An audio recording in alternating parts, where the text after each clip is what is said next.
Evening. Voting for today in the primary election has ended. Tonight, preliminary election results for Florida's primary election are available on Florida Election Watch website, floridaelectionwatch.gov.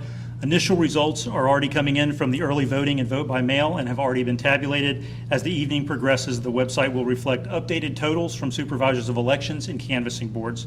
Visitors to the site will be able to track results by county and can also compare statewide and county results. Please keep in mind the preliminary election results on election night are not the official election results.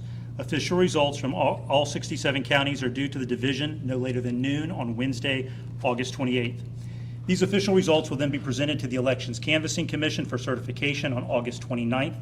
The Elections Canvassing Commission consists of the governor and 2 members of the Florida cabinet selected by the governor. From 7 a.m. through polls closing at 7 p.m. local time, the Voter Assistance Hotline staff answered more than 500 calls from Florida voters. Most calls were related to polling precinct information, registration information, and status assistance with ballots and status of vote by mail. Today, statewide turnout is going to be just over 19%, which is lower than the recent presidential primaries, or presidential year primaries.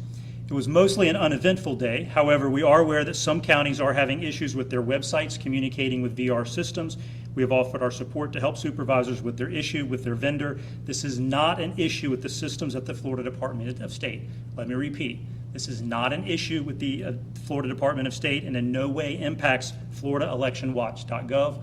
All of the information and vote tallies were timely reported to the Department of State, and we have that information. To access county level results, you can visit Florida Election Watch, click on County Reporting Status, and click on the county to see local results. I want to give credit to Florida Supervisors of Elections for the outstanding job they've done tonight. Their execution is next level. With 5,615 precincts in Florida, election officials have been responsive and have worked to ensure that all eligible voters had the opportunity to cast their vote. Also want to thank all of Florida's election workers and the thousands of volunteers who help elections run smoothly. And finally, I want to thank Governor DeSantis. He has led the charge on election integrity since day one. The common sense election reforms he has championed are the foundation of our success. We are fortunate to have his leadership.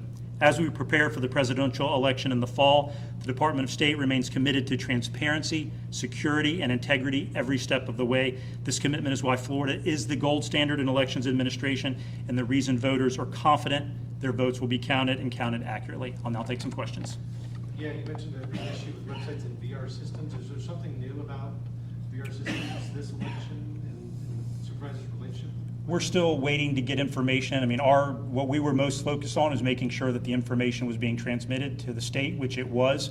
So this was an issue with their public-facing websites. It had nothing to do with the data or the votes being transmitted to the Department of State, and we were able to access it on our electionwatch.gov website. It was once again with the county-level public-facing websites that they had a problem. So it's a vendor issue, and we'll get to the bottom of it. What happened? Is there any reason to believe that there might be a cyber incident, or I mean, is FDLE or any other? We have no evidence at this juncture to make that determination, and we're in communication with the vendor, but we have no credible information that it's any type of cyber or DDoS attack. So one supervisor tweeted that it might be something about too much traffic. Is that what it seems to be?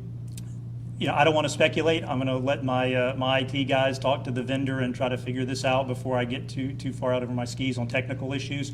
But the main point is we were aware of it. We were aware of it as soon as it happened, and our mission, our goal was to get the information as far as the results of the elections, which is what voters care about, to reassure voters that we had that information and that it was being reported to us timely and accurately.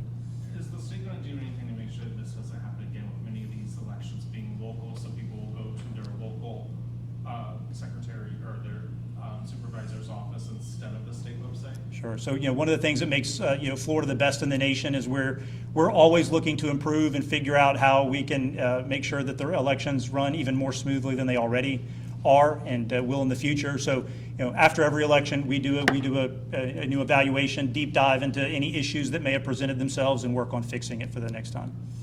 There were a number of candidates running for supervisor who looked at there as widespread fraud within the system or serious security loopholes and other issues within Florida's elections.